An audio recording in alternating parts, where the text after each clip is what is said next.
जय हिंद दोस्तों। जैसा कि देख रहे हैं आप लोग, रक्त इंग्लिश में ब्लड और उर्दू में इसको लहू कहते हैं। सबसे पहले देखते हैं जो रक्त समूह के या रक्त के बारे में जो अध्ययन किया जाता है उसको सेरोलॉजी कहते हैं, हेमेटोलॉजी कहते हैं।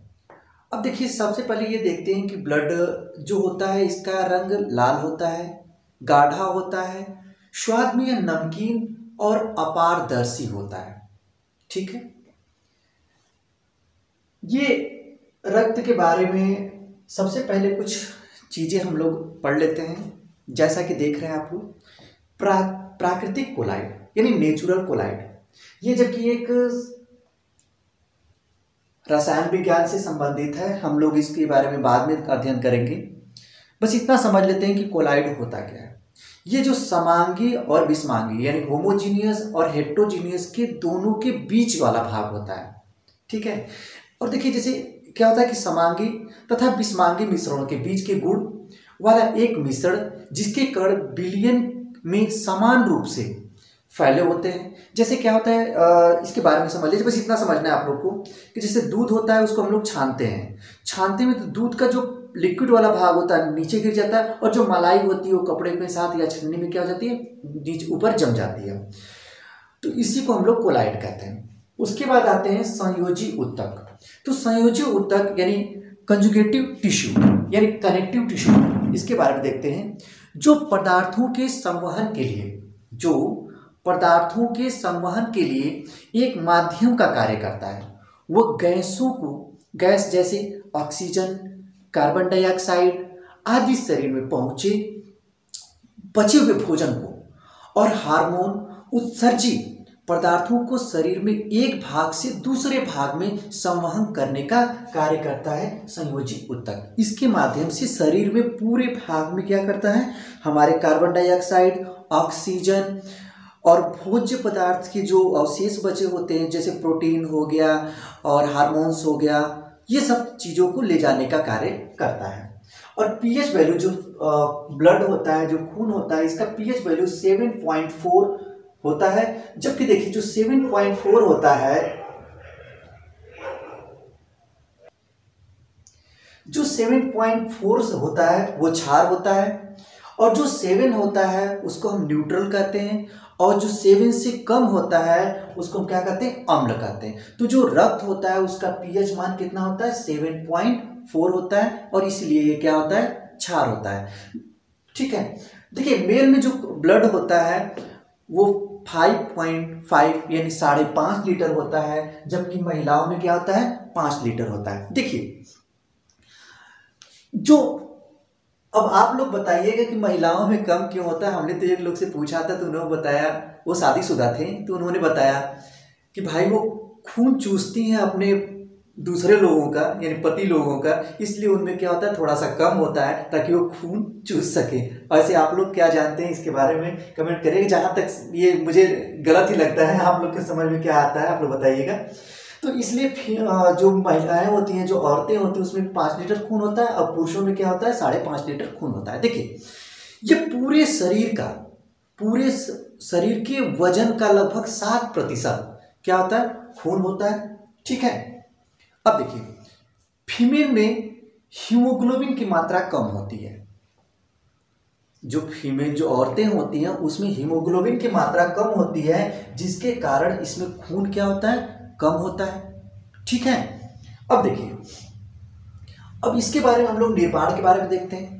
जो ब्लड होता है इसका निर्माण रेड बोन मैरो यानी लाल अस्थि मज्जा में होता है। अब देखिए जो लाल अस्थि मज्जा होता है, और कहीं इसी को लिम्फेटिक ग्लैंड भी कहा जाता है, यानी लसिका ग्रंथियां, क्या लसिका ग्रंथियां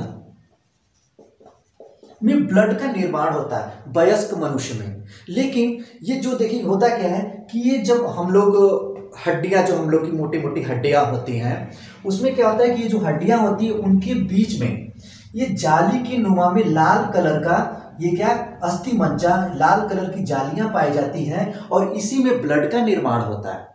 लेकिन आप लोग कहेंगे कि जो माँ यानी जो माँ के पेट में जो बच्चा रहता है उसमें ब्लड कहाँ पे निर्माण होता है। तो देखिए होता क्या है कि उस समय तो माँ के गर्भ में जो 3 महीने का बच्चा होता है और जब तक पैदा नहीं हुआ है तो उसका मतलब है कि वो भ्रूण में है, उसको एम्ब्रियो कहा जाता है, वो भ्रूण में कहा जाता है। तो उसके में जो ब्लड का निर्माण होता है वो कहाँ होता है, लीवर में होता है, यानी यकृत में होता है, जब बच्चा भ्रूण में रहता है, क्योंकि उनमें हड्डियां नहीं होती, और होती है ना तो बहुत लचीली होती है, इधर उधर मुड़ जाती हैं।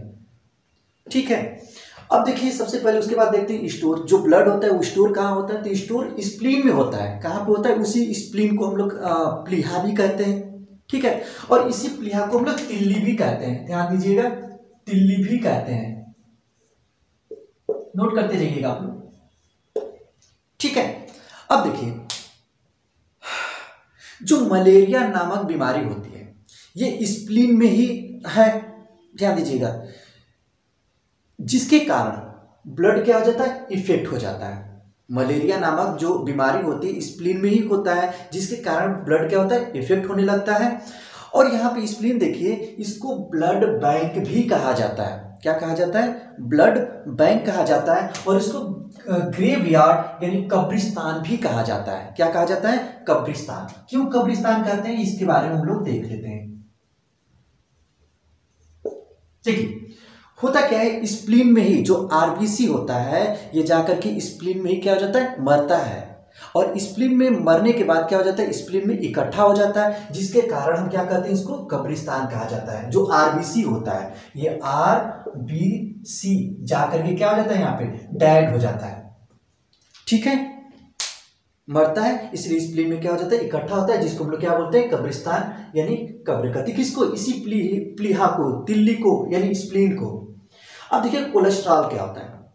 देखिए जो कोलेस्ट्रॉल होता है ये एक चिपचिपा पदार्थ होता है, जो कि वसा का रूप, जैसे हम लोग क्या करते हैं, फास्ट फूड खाते हैं ना, जैसे तेल मसाला और आपके फास्ट जंक फूड ये सब जो खाते हैं, इसमें क्या होता है कि चिपचिपा चीज़ें होती है। जैसे आप खाते हैं बादाम हो गया, ये सब खाते हैं तो इसमें चिपचिपे चीज़ें होती हैं, तैलीय चीज़ें होती हैं, जिसके कारण से कोलेस्ट्रॉल हो जाता है। और कोलेस्ट्रॉल मनुष्यों में जो कोलेस्ट्रॉल होता है मानव में 200 मिलीग्राम मीटर प्रति डेसीलीटर होना चाहिए, ग्राम प्रति डेसीलीटर होना चाहिए। ठीक है, अब देखिए आइए हीमोग्लोबिन देखते हैं। मेल में 14 ग्राम प्रति डेसीलीटर होना चाहिए। क्या होना चाहिए, महिला हीमोग्लोबिन की मात्रा जो होती है ये पुरुषों में कितनी होनी चाहिए, 14 ग्राम प्रति डेसीलीटर, और महिलाओं में 13 ग्राम प्रति डेसीलीटर होनी चाहिए। ठीक है, अब इसमें देखिए इसी हीमोग्लोबिन को ही क्या कहा जाता है, HB कहा जाता है। और हीमोग्लोबिन जो होता है इसमें फेरक ऑक्साइड यानी लोहा की मात्रा पाई जाती है। ठीक है, इसमें क्या होता है, लोहा मात्रा हीमोग्लोबिन में ही पाई जाती है। ठीक है, आइए देखते हैं रक्त परिसंचरण की खोज, यानी रक्त परिसंचरण की खोज जो थे विलियम्स हार्वे ने किया था। किसने किया था, विलियम हार्वे जी ने किए थे। आइए ब्लड के कार्य क्या क्या होते हैं। सबसे पहले ये देखते हैं कि ब्लड के कार्य यानी फंक्शन ऑफ ब्लड क्या होता है, फंक्शन ऑफ ब्लड यानी फंक्शन ऑफ ब्लड के बारे में हम लोग देखते हैं। ताप नियंत्रण करना, ये क्या करता है कि सबसे पहले देखिए ये जो है ये उच्च कोटि के जीव जो स्तनधारी जीव होते हैं, जो उच्च कोटि वाले जीव होते हैं, जैसे मनुष्य, बानर, गाय, हाथी आदि जो जानवर होते हैं। ठीक है, इनमें शरीर में तापमान हर मौसम में क्या होता है, बदलता रहता है, कभी ज़्यादा हो जाता है कभी कम हो जाता है। जैसे इस समय ठंडी पड़ रही है तो हमारा शरीर में 37 डिग्री क्या होना चाहिए, टेम्परेचर ताप होना चाहिए 90। ठीक है, तो जिस ताप को बनाए रखने के लिए हमारे ब्लड का कार्य क्या करता है, ताप को नियंत्रण करता है, शरीर के ताप को नियंत्रण करता है। उसके बाद ऑक्सीजन परिवहन यानी ध्यान दीजिए पोषक पदार्थ का परिवहन करता है। पोषक पदार्थ जैसे हम लोग कोई भी चीज़ें खाना खाते हैं तो जो खाना चीज़ें खाते हैं जो इसमें से आपके हार्मोन्स और भोजन, बचे हुए भोजन का जो प्रोटीन विटामिन ये सब जो होता है उसके माध्यम से खूनों में वो क्या हो जाता है कि वो खून के द्वारा ही पूरे शरीर में क्या होता है, चला जाता है, परिवहन करता है पोषक पदार्थों का परिवहन। गैसों, यहाँ पे लिखा है गैसोलीन O2 + CO2 का परिवहन करता है। O2 का मतलब ऑक्सीजन, ये ऑक्सीजन को फेफड़े में शरीर के विभिन्न अंगों तक पहुंचाने का कार्य कौन करता है, तो आपका ब्लड करता है, रक्त करता है, ठीक है, यानी लहू करता है। और CO2 यानी कार्बन डाइऑक्साइड पूरे शरीर से फेफड़े में लाने का कार्य भी क्या करता है, पूरे शरीर से जो कार्बन डाइऑक्साइड मात्रा को क्या करता है, हमारे फेफड़े में लाता है और उसके बाद उसको मुंह के माध्यम से या नाक के माध्यम से हम लोग क्या करते हैं, कार्बन डाइऑक्साइड को बाहर निकाल देते हैं, ठीक है, और उस उत्सर्जित पदार्थों का भी परिवहन करता है, ठीक है। चलिए अब हम लोग धीरे धीरे क्या करते हैं कि इनके बारे में जो है यानी ब्लड के कुछ फंक्शन है उसके बारे में हम लोग पढ़ाई करते हैं। देखिए इसमें अभी मैंने बताया कि जो हीमोग्लोबिन होता है उसमें लोहा यानी Fe की मात्रा ज्यादा होती है यानी पाई जाती है। मनुष्यों में जो होता है लोहा क्या होता है, ज्यादा होता है, और औरतों में क्या होता है, लोहा की मात्रा कम होती है। जिसके कारण देखिए क्या होता है कि अगर पुरुषों को अगर ये घूंसा मार दिया जाए तो वो कम दर्द महसूस करता है, लेकिन और औरतों को जम करके मार दिया जाए तो क्या करती है, लूट जाती है एकदम बिल्कुल। इसलिए क्या होता है कि इसमें फेरक ऑक्साइड यानी लोहा की मात्रा औरतों में कम होता है, यानी 30 ग्राम प्रति डेसीलीटर होता है हीमोग्लोबिन, और पुरुषों में क्या होता है, ज्यादा होता है, ठीक है। तो आप लोग इसका स्क्रीनशॉट ले लीजिए, तब तक नेक्स्ट हम चलते हैं। अभी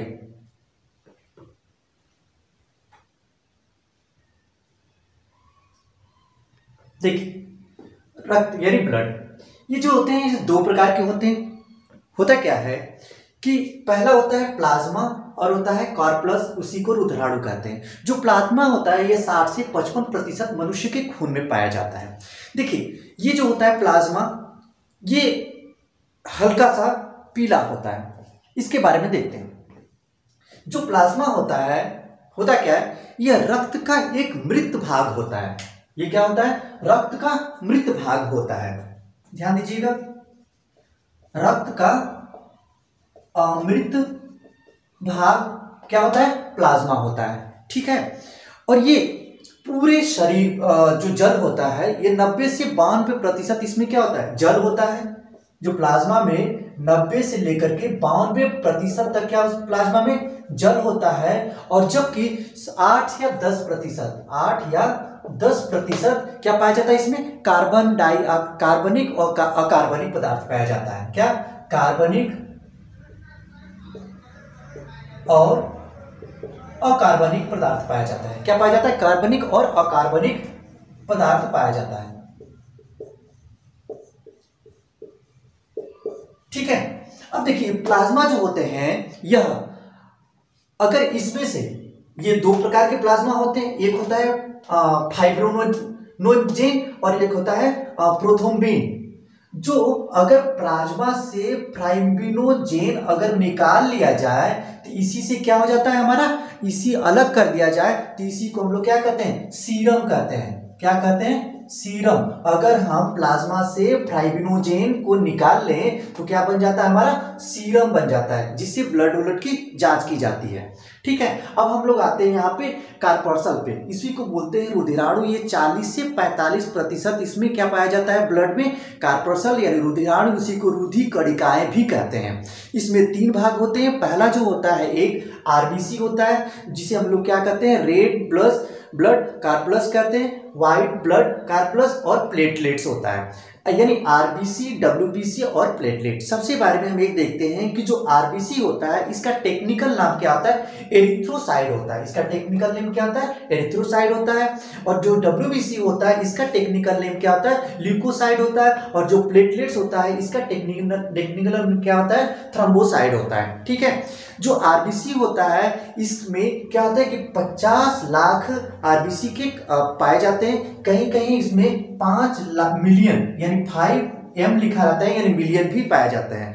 जो WBC होता है यानी इसका टेक्निकल नेम क्या होता है, ल्यूकोसाइड होता है, इसमें 10,000 पाए जाते हैं। प्लेटलेट्स में 2 लाख पाए जाते हैं, ठीक है। जो एरिथ्रोसाइट यानी आरबीसी यानी रेड ब्लड कार्पल्स जो होता है इसका जीवन काल जो होता है 120 दिन होता है। WBC जो होता है इसका टेक्निकल नेम क्या होता है, ल्यूकोसाइड होता है, जो कि क्या होता है, इसका जो जीवन काल होता है जो 4 दिन होता है। और प्लेटलेट्स यानी बिम्बिका जो होता है इसका जीवन काल कितना है, 7 डेज यानी 7 दिन होता है। अब हम लोग क्या करेंगे कि यानी धीरे धीरे इसको आरबीसी, डब्ल्यूबीसी, प्लेटलेट्स के बारे में अध्ययन करेंगे। तो दोस्तों जो हमारा ये वीडियो है ना, आप लोग इसको स्क्रिप्ट कर ही नहीं सकते। क्यों नहीं कर सकते? क्योंकि हर वीडियो में सारी चीजें, एक एक पॉइंट बहुत इंपॉर्टेंट है, इसलिए पेपर में जितनी भी चीजें आती है मैंने उसी चीज को कवर किया है। ठीक है, तो आप लोग इसका स्क्रीनशॉट ले लीजिए और अगले भाग को हम नेक्स्ट वीडियो में लेकर के आएंगे। तब तक के लिए जय हिंद।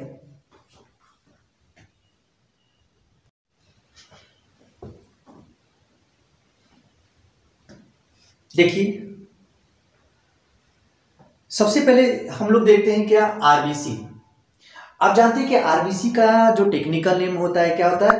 एरिथ्रोसाइट होता है। इसमें हम लोगों ने देखा है कि इसकी संख्या जो होती है 50 लाख यानी 5 मिलियन होती है और इसका जो जीवन काल होता है 120 दिन होता है।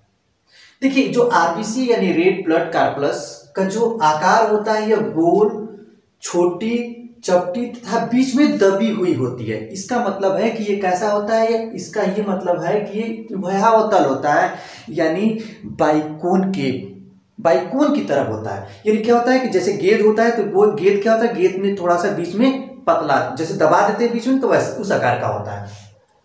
ये जो आरबीसी, जैसे जैसे हम लोग ऊंचाई पे जाते हैं तो आरबीसी का आकार भी क्या होता रहता है? बढ़ता जाता है। ठीक है, इसमें क्या होता है कि लाइसोसोम की मात्रा नहीं पाया जाती है। इसमें जो है लाइसोसोम नहीं पाया जाता और इसमें केंद्रक भी नहीं पाया जाता। जो आरबीसी होता है, आरबीसी में क्या होता है? केंद्रक भी नहीं पाया जाता है। अब देखिए, जो केंद्रक नहीं होता है तो इसमें डीएनए और आरएनए ये कहाँ पाया जाता है? केंद्रक में ही पाया जाता है, जिसके कारण आरबीसी की वजह से हम लोग क्या करते हैं? जीन की जांच नहीं कर सकते।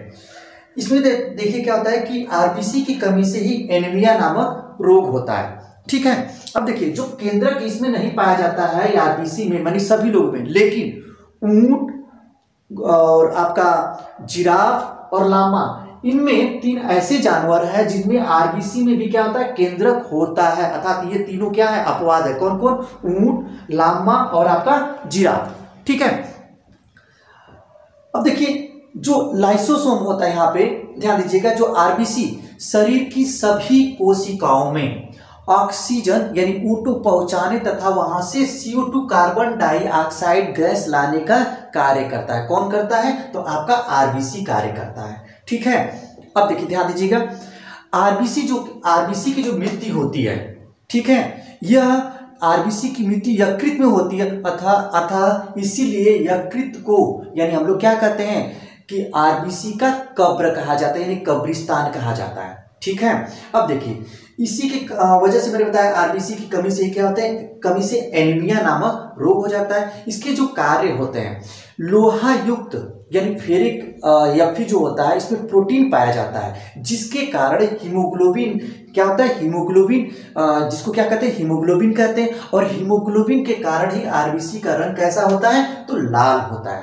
ठीक है, अब ध्यान दीजिए, आरबीसी का आकार अलग अलग होता है। जो आरबीसी होता है कहीं गोल, छोटी, चपटी तथा बीच में दबी अर्थात उभयावतल होता है। लेकिन किसी किसी जानवरों में क्या होता है कि उसके आकार भी काफी बड़े होते हैं। जैसे हाथी ले लीजिए, आरबीसी का आकार अलग अलग होता है, अर्थात हाथी में सबसे बड़ा तथा आपका जो कस्तूरी मृग होता है, कस्तूरी जो मृग होता है उसमें सबसे छोटी आरबीसी पाई जाती है। ठीक है, आप लोगों ने आरबीसी यानी रेड ब्लड कॉर्पोरेट के बारे में देखा। इसका जो टेक्निकल नेम होता है एरिथ्रोसाइट होता है और इसका जो कण होते हैं इसमें 50 लाख यानी 5 मिलियन होता है और इसका जो जीवन काल होता है 120 दिन होता है। आइए हम डब्ल्यूबीसी यानी व्हाइट ब्लड कॉर्पोरेट, इसी को श्वेत रक्त कणिकाएं भी कहते हैं। ठीक है, देखिए, इसका जो निर्माण होता है अस्थि मज्जा यानी निम्फ नोड तथा निम्फ नोड में होता है। कभी कभी यकृत एवं प्लीहा में भी डब्ल्यूबीसी का निर्माण हो जाता है। कहाँ कहाँ? ध्यान दीजिएगा, अस्थि मज्जा, निम्फ नोड तथा कभी कभी यकृत और प्लीहा में भी इसका निर्माण होता है। यह आकार में अनिश्चित होते हैं, इनका कोई आकार नहीं होता, यानी कहा जाता है कि ये अमीबा की तरह होते हैं। इसमें केंद्रक पाया जाता है, अर्थात डब्ल्यूबीसी की सहायता से इसमें केंद्रक है, इसमें डीएनए और आरएनए की मात्राएं पाई जाएंगी। और देखिए होता क्या है कि ये रोगों से रक्षा करता है। हमें जितनी भी प्रकार के रोग बीमारियां आती है ना, वो क्या करता है? इससे हमें रक्षा करता है। इसके जो प्रकार होते हैं डब्ल्यूबीसी के, ये 6 प्रकार के होते हैं। एक होता है एंटीबॉडी निम्फोसाइट। जो निम्फोसाइट का आकार होता है ये टी सेल होता है। क्या होता है? टी सेल होता है, ध्यान दीजिएगा, ठीक है। ये मोनोसाइट और होता है न्यूट्रोफिल और स्नोफिल और बासोफिल। क्या होता है? बासोफिल, स्नोफिल, न्यूट्रोफिल, मोनोसाइट, लिम्फोसाइट, ये टी शेप का होता है एंटीबॉडी, ठीक है। अब देखिए इसके बारे में हम लोग समझ लेते हैं। ये तीन तो बहुत इंपॉर्टेंट है, लेकिन ये तीन क्या है? इंपॉर्टेंट नहीं है, ध्यान दीजिएगा। जो एंटीबॉडी क्या करता है? हमारे शरीर को एक रक्षा प्रदान, यानी हमें क्या करता है? ये बीएसएफ का कार्य करता है। जैसे क्या होता है? ये कहता है एंटीबॉडी से जब भी कोई बीमारी आती है हमारे पास, या कोई जैसे मान लीजिए कोई भी प्रकार की बीमारी हुई, ठीक है, तो ये एंटीबॉडी उठ जाता है, ये बीएसएफ का कार्य करता है। ये शरीर की पूरी जांच देख करता है कि कोई बीमारी तो नहीं आ रही है, कोई कोरोना 19 तो नहीं आ रहा है ना। कोरोना जैसे ही आता है तो तुरंत क्या करता है? लिम्फोसाइट के पास जाता है, लिम्फोसाइट भाई जल्दी उठो, जल्दी उठो, लिम्फोसाइट भाई उठो, कोई आ गया। ये क्या करता है? उठता है, तुरंत धड़ाधड़ मार करके उसको वहीं पे गिरा देता है, मुआ देता है, ठीक है।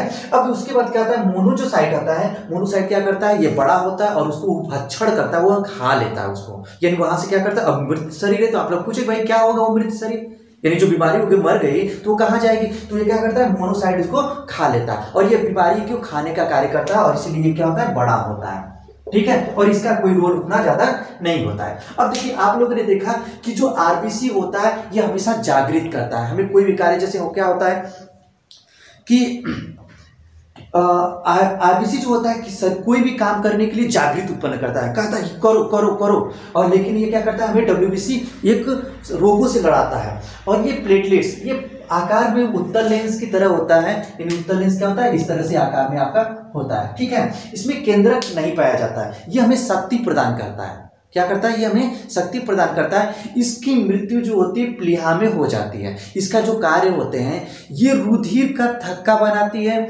जिससे रक्त श्वास रुक जाता है, और कटा हुआ स्थान रुधिर के थक्के, जो थक्के बनते हैं वो क्या हो जाता है? ढक कर जीवाणुओं और धूल कणों आदि से हमें सुरक्षा प्रदान करता है, जिसका कार्य क्या होता है? प्लेटलेट्स का कार्य करता है। अब देखिए जैसे होता क्या है, अब जैसे कभी हम लोग को बड़ी बीमारियां हो जाती हैं, एड्स, जब एड्स हो जाता है तो होता क्या है उसमें कि यही जो मारने का कार्य होता है, यानी लिम्फोसाइट ही क्या हो जाता है? इसी को जो एड्स होता है ना, ये लिम्फोसाइट को ही क्या कर देता है? मार देता है। और जब लिम्फोसाइट ही मार देता है तो ये तो एंटीबॉडी यानी बीएसएफ का जो कार्य करता है, तो कहता है कि उठो उठो उठो, अरे भैया लिम्फोसाइट उठो, तो लिम्फोसाइट तो भैया क्या हो चुके हैं? मर चुके हैं। ये तो खूनी जो एड्स होता है लिम्फोसाइट को ही मार देता है। जब लिम्फोसाइट उठते ही नहीं है तो इसलिए क्या होता है? हमारी पूरी शरीर बर्बाद हो जाती है, खत्म हो जाती है। तो ये था हमारा आज का वीडियो, और आप लोग इसको स्क्रीनशॉट ले लीजिए, और हम इसके बारे में नेक्स्ट वीडियो लेकर के आएंगे। तब तक जय हिंद।